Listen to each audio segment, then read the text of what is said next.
There are 3 signs that reveal whether a man truly thinks like a Machiavellian, and most will deny every single one. Because to admit even one is to admit that beneath the calm, polite mask you wear, something colder is running the show. Something that does not crave love or validation or belonging, but control. And control, in the end, is what separates those who are moved by the world from those who move it. The first sign is the emotional strategist, a man who understands emotion not as truth but as leverage. While others are ruled by feeling, he rules through it. He studies the temperature of a room before he speaks. He measures silence like currency, and when chaos erupts, when everyone around him becomes a storm of panic and defense, he remains still, not because he doesn't feel, but because he refuses to let feelings choose his timing. A Machiavellian never denies emotion, he simply owns it before it owns him. Think of a man in a meeting as tempers rise. One person shouts to be heard, another interrupts to survive the noise. But there's one who sits back, unmoved, listening, letting every emotional outburst reveal something, a weakness, a fear, a hunger for approval. When he finally speaks, his voice cuts through like a blade through silk. Not loud, not emotional, just surgical. Every word lands because it's timed after exhaustion. That's the first rule of the emotional strategist. Never compete with noise. Let others reveal their insecurities through volume. Let them perform, then strike when silence becomes unbearable. People call this emotional intelligence, but in truth, it's emotional warfare, the art of watching men destroy their own credibility while thinking they're defending it. Most people think empathy is virtue, but empathy in the wrong hands is power disguised as compassion. The emotional strategist knows this. When he listens to your pain, it's not always kindness, it's data. He learns how you justify your mistakes, how you phrase your excuses, what tone you use when you lie. He comforts you, not because he shares your sorrow, but because comfort opens you. People are never more honest than when they believe they're being understood. And so he listens, nods, softens his tone, all while filing away your patterns like a scientist observing an experiment. Later, when he needs to persuade you, he won't argue. He'll simply mirror the same tone, the same emotional rhythm you used before, because he knows you only trust those who sound like your own echo. To the naive, that looks like rapport. To a Machiavellian, it's design. Have you ever noticed how the calmest man in the room always seems to know something the others don't? His restraint makes people nervous. They project thoughts into his silence, try to fill it with explanations, apologies, even admiration. That is emotional control at its highest form, not the absence of feeling, but the mastery of how it's perceived. A Machiavellian understands that emotion is theater. The one who controls the lighting, the pacing, the tone, controls the narrative. Anger, sadness, affection, all can be performed. But authenticity is a luxury the powerful can't afford. The strategist smiles when necessary, frowns when useful, and withholds both when attention serves him more than sympathy. He learns to mimic warmth without losing distance, and in that distance, he gains freedom. Most will call this manipulation, but look closely, everyone manipulates. The difference is that the Machiavellian does it consciously. He studies the emotional patterns others waste. He knows a raised eyebrow can steer a conversation more efficiently than a 10-minute explanation. He knows that people crave validation so deeply they'll mistake attention for alliance. He knows that most people don't want truth, they want relief. So he offers it in doses, precisely measured, to build trust, dependence, or obedience. The world calls him heartless. He calls it disciplined. Because when you stop worshipping emotion, you start commanding it, and through it, you command people. There's a reason the emotional strategist rarely loses his temper. He knows anger exposes weakness faster than confession. The one who reacts first always reveals his priorities, his insecurities, his attachment to outcome. So he stays still. Let others scream. Let them confess what they fear losing. When the noise dies, he speaks last, and last means power. Timing is everything to him. Even kindness is timed. When he helps, it's not random generosity, it's calculated influence. Every word, every gesture, every pause is chosen to serve a future position. Most people speak to be understood. He speaks to be remembered, because the one who controls emotion in the moment controls interpretation afterward. Watch how he handles conflict. While others defend, he observes. He studies body language, tone, phrasing. When they raise their voices, he lowers his. When they lean forward, he leans back. He does the opposite, not to resist, but to guide. This creates psychological asymmetry, forcing others to adjust, to follow his rhythm without realizing it. They think they're asserting dominance, but they're dancing to his timing. Emotional strategy isn't just about what you feel, it's about making others feel something on command. Calmness, confusion, guilt, admiration, each emotion becomes a lever, and the strategist pulls them not out of cruelty, but clarity, because he knows what most never learn. Emotion is predictable, and predictability is control.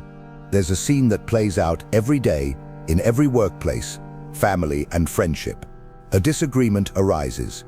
Voices rise. Someone storms off, another apologizes, another retreats. But there's one who remains still, eyes steady, voice even. He says little, but everyone keeps glancing at him, waiting for his response.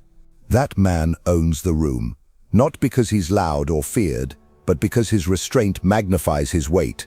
In his silence, people hear what they want: authority, mystery, respect. That is emotional leverage at work. He's not above emotion, he's beyond its reach. And once you stand beyond it, you begin to see how fragile human interaction truly is, how easily men collapse under their own need to be seen. The emotional strategist sees through the illusion of sincerity.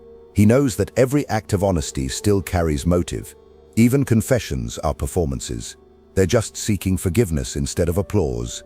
So he listens, not for what is said, but for why it's said. Every apology, every laugh, every sigh is a transaction. People reveal themselves in what they emphasize, in what they repeat, in what they avoid. He learns to translate emotion into intention. And once you see intention, people become transparent. That's why he rarely reacts. There's no surprise left in him. When you understand that every outburst, every tear, every kind gesture hides an agenda, innocence dies, but vision is born. And yet, beneath this mastery lies a cost, one that few can endure. Because when you treat emotion as a tool, you risk forgetting its warmth. You begin to view love as leverage, empathy as espionage, kindness as camouflage. You start to win, but feel nothing while doing so. And maybe that's the final test of the emotional strategist, to see the world's emotions as chess pieces, yet still remember he's human. But most don't. Most cross the line, quietly, without noticing, until their calm becomes coldness, their composure becomes isolation. And that's where the second part begins, the darker side of control, where mastery turns into manipulation and the cost of never feeling becomes the price of power. Most men think control begins when they speak. But a Machiavellian knows it begins when everyone else does. Because when emotion floods the air, when pride trembles on every tongue, he doesn't join the chaos, he becomes the eye of it, the calm, the stillness, the mirror that exposes what others truly are. You see, emotional chaos is a battlefield, and the one who stays silent is the only one holding the map. The emotional strategist doesn't fight for dominance.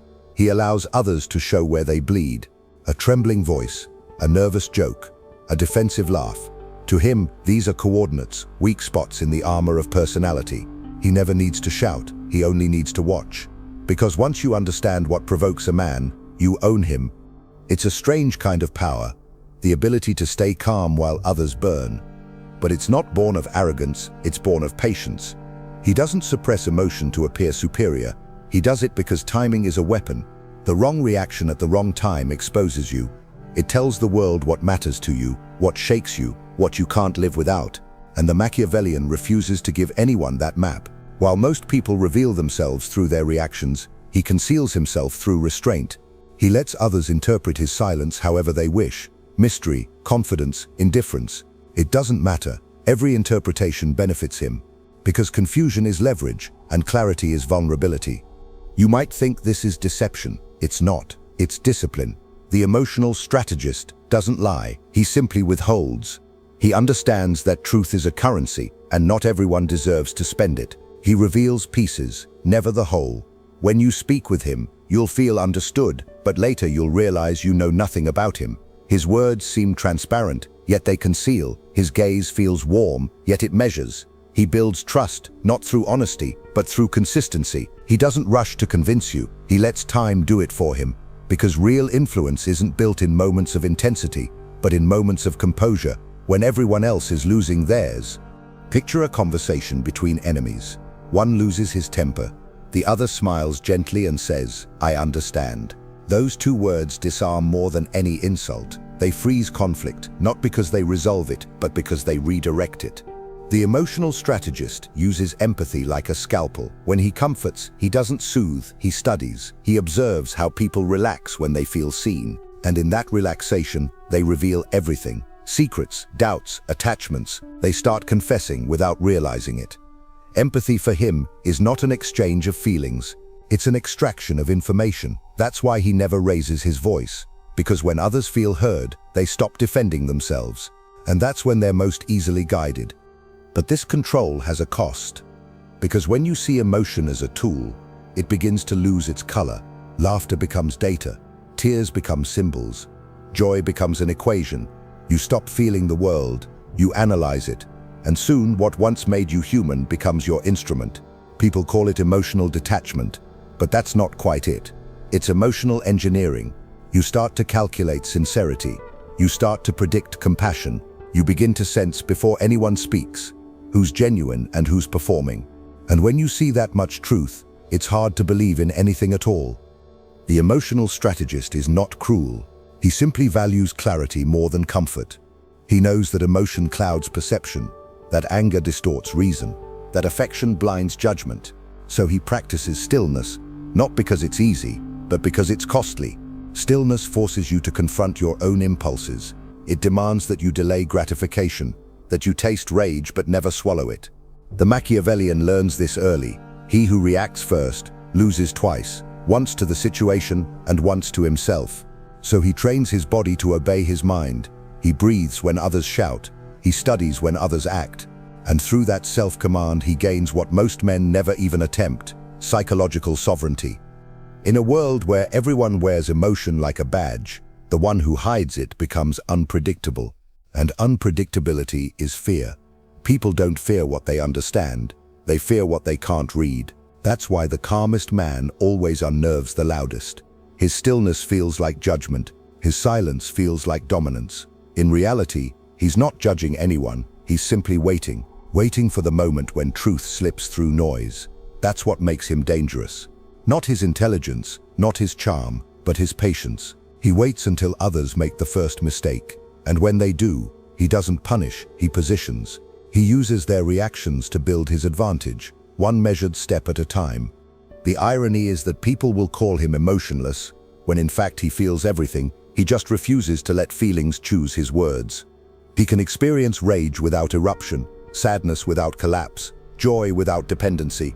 This doesn't make him robotic, it makes him effective, because the man who can hold emotion without expressing it can hold power without flaunting it. His heart beats, but his face remains still. And in that stillness, he sees what others miss. That control isn't the absence of emotion, it's the prioritization of outcome over impulse. But this gift, this calmness that terrifies and fascinates others, has a shadow, because when you stop reacting, you stop connecting. When you master empathy as a tool, you risk losing it as a truth. You become fluent in human behavior, but foreign to your own. You can move people, but you can't be moved by them. And that's the tragedy of the emotional strategist. He conquers the battlefield of feeling, only to find himself alone upon it. Yet even here, he doesn't regret it. Because in his solitude, he has what he values most: control. And control to him is worth any price. But there's a deeper danger lurking beneath this mastery. One he doesn't see until it's too late.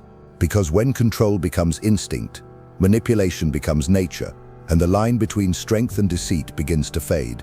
In the next part, we descend into that line, where emotional mastery transforms into something colder, sharper, and infinitely more dangerous: the ability to control others without them ever realizing it.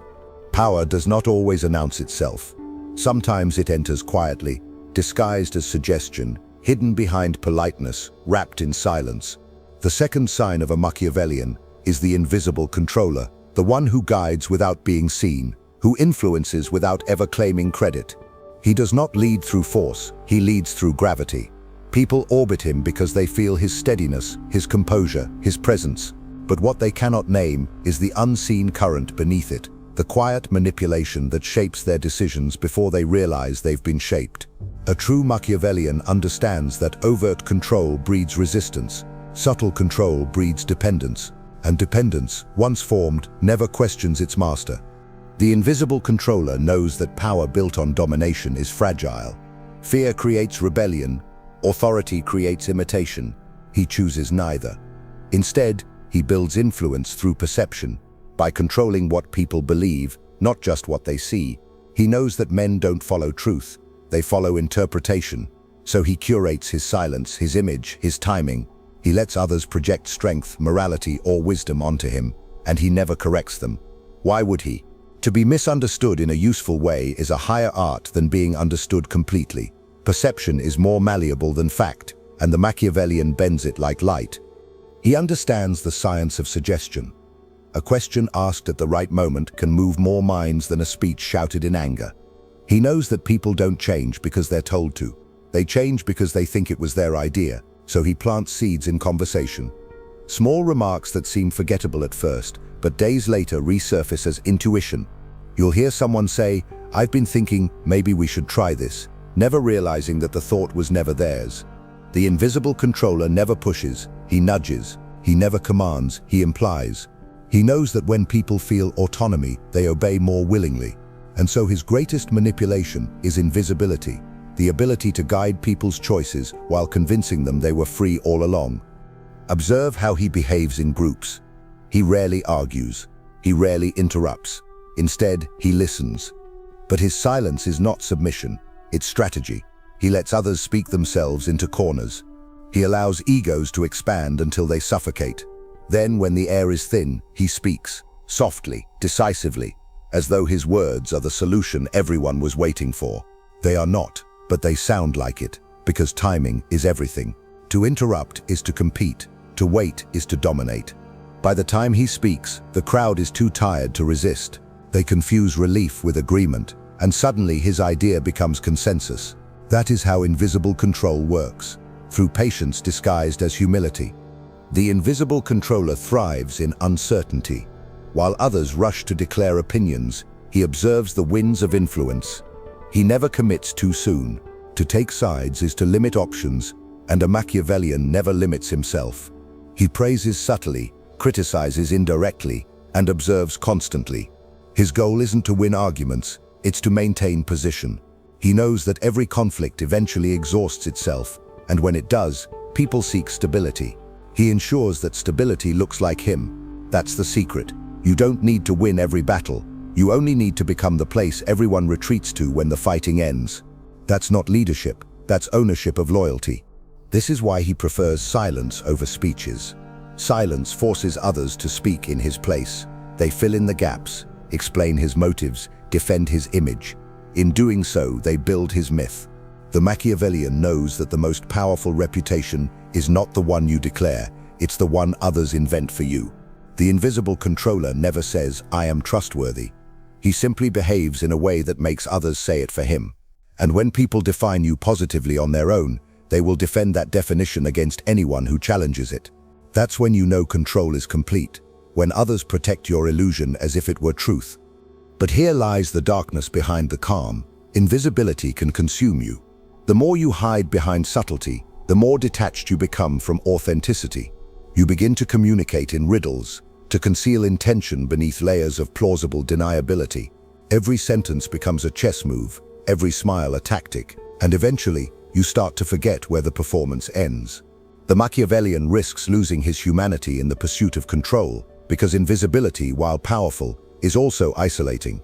To never reveal yourself is to never be known. To never be known is to never be loved. But for the invisible controller, love is a liability. It demands exposure, and exposure is vulnerability. So he trades warmth for invisibility, affection for safety. He becomes untouchable, but also unreachable. There's a strange satisfaction in watching others move according to your design. To see decisions unfold exactly as you predicted, not by command, but by influence. It feels like divinity in miniature. But it's a dangerous feeling because control can intoxicate even the disciplined. The invisible controller tells himself he's merely guiding, but deep down he knows he's orchestrating. And once you taste orchestration, it's hard to stop. You start seeing people as instruments, each with a tone, a rhythm, a purpose. You start tuning them, adjusting them, playing them, and one day you realize you're no longer part of the orchestra. You're the conductor who forgot what music sounds like. That's the paradox of the invisible controller. His strength is his subtlety, but his subtlety becomes his prison. He wins quietly, but he lives quietly too.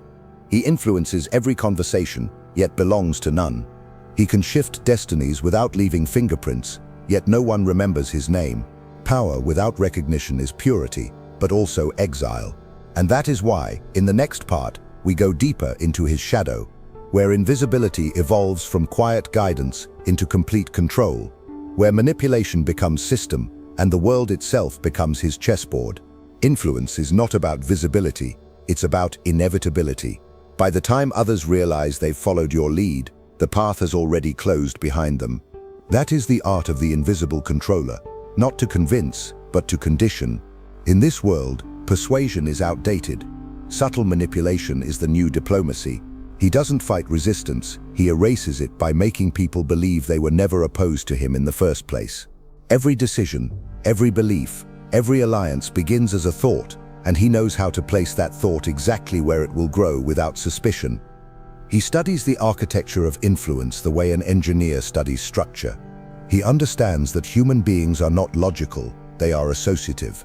They link emotions to memories, memories to words, words to people. Change the emotional tone attached to an idea, and you rewrite its meaning. The invisible controller never argues facts, he manipulates feelings. If he wants someone to turn against a person, he doesn't criticize them, he just changes the emotion associated with their name.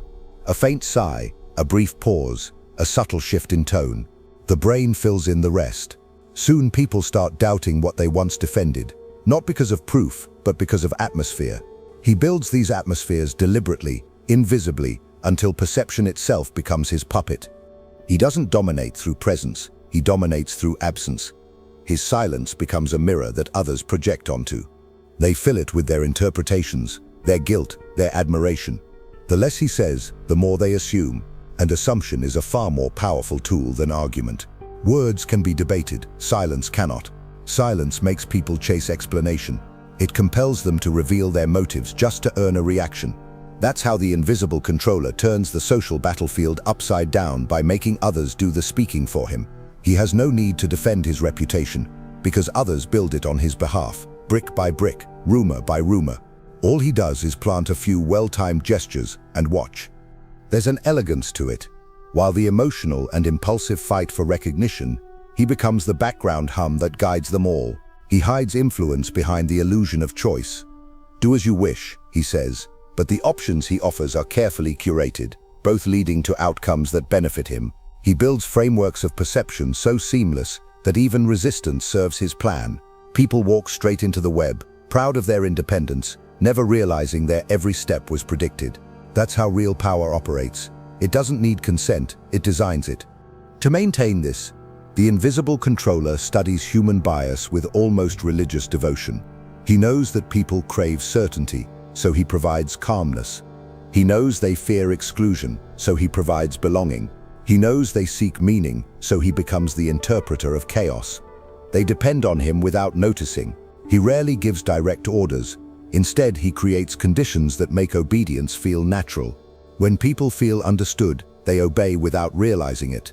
And that's his genius. He doesn't pull strings. He adjusts the environment until behavior aligns with his will. But such mastery carries danger. When your influence becomes invisible, your ego begins to dissolve with it.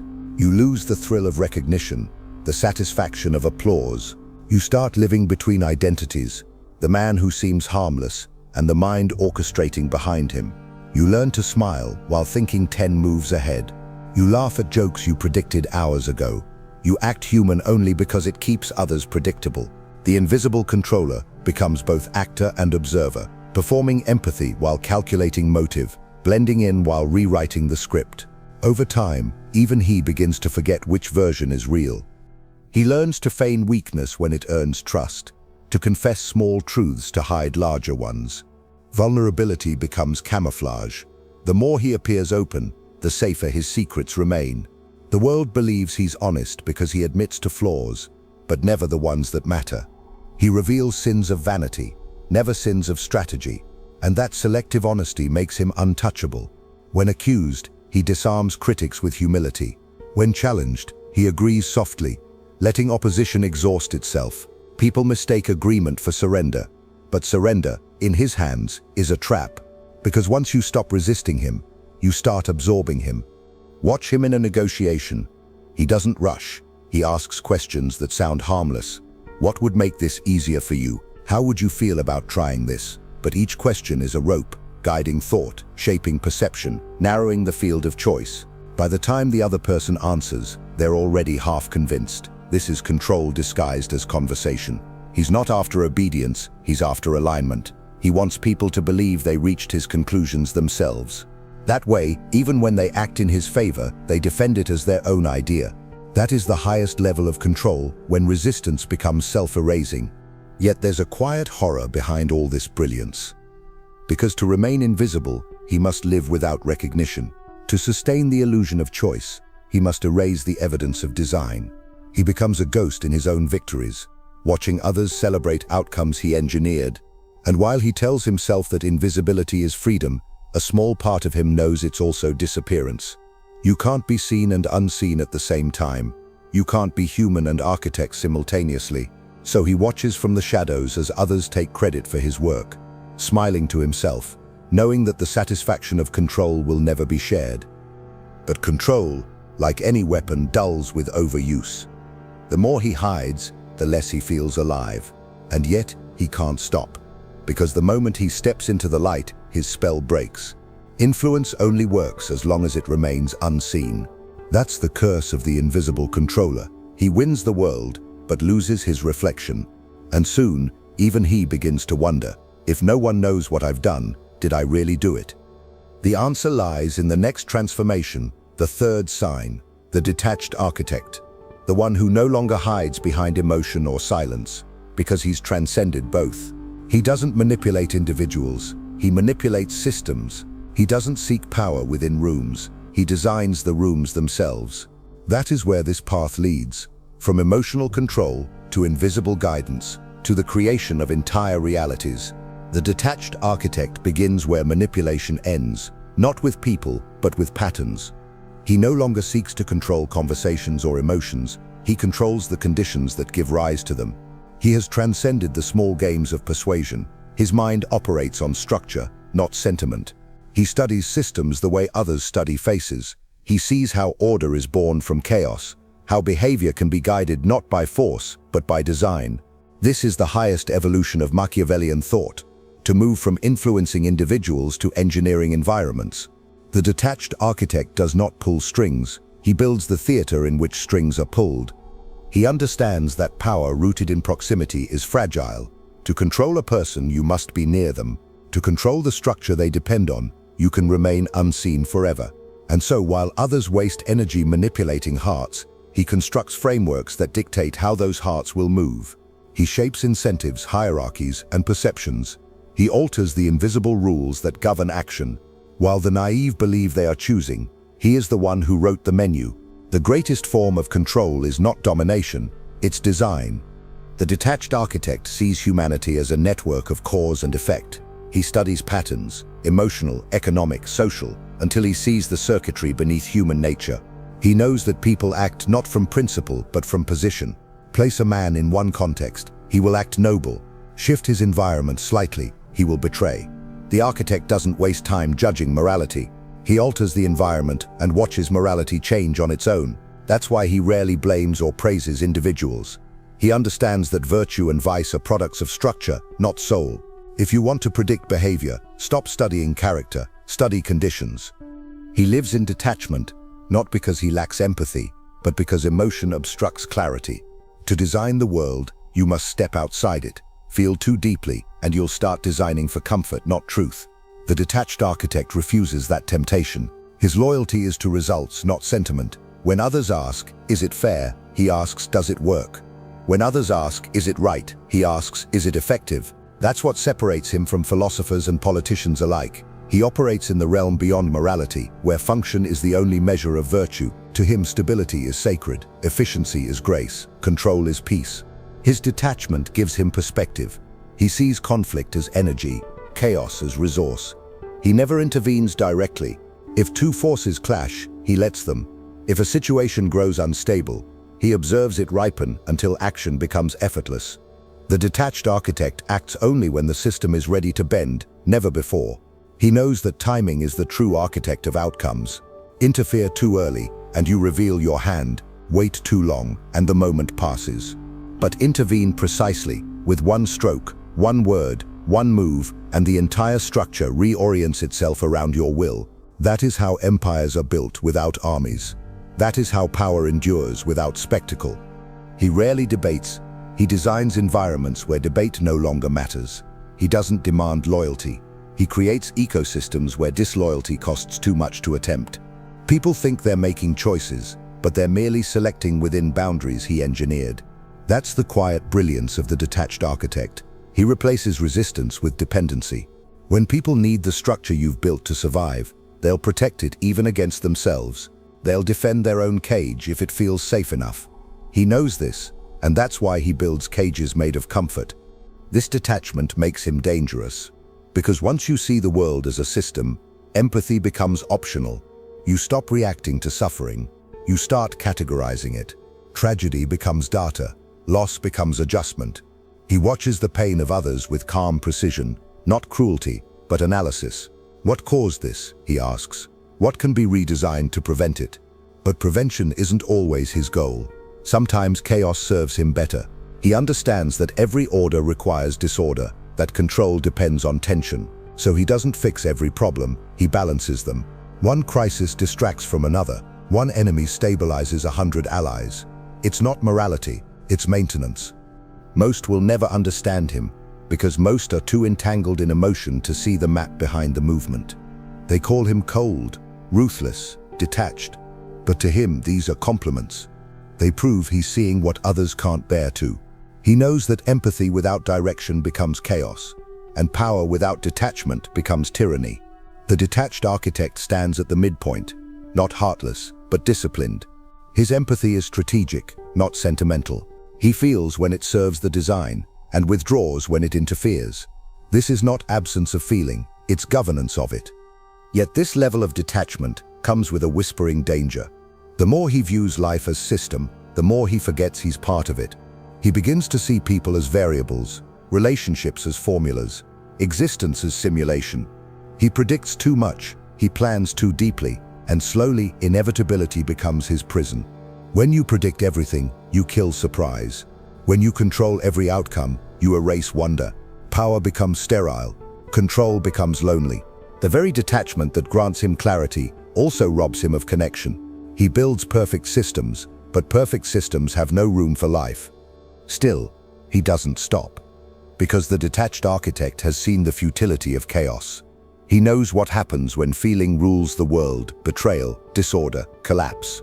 So he continues building, refining, calibrating. He believes that through structure, peace can be sustained. Through design, chaos can be domesticated. Through order, man can be redeemed.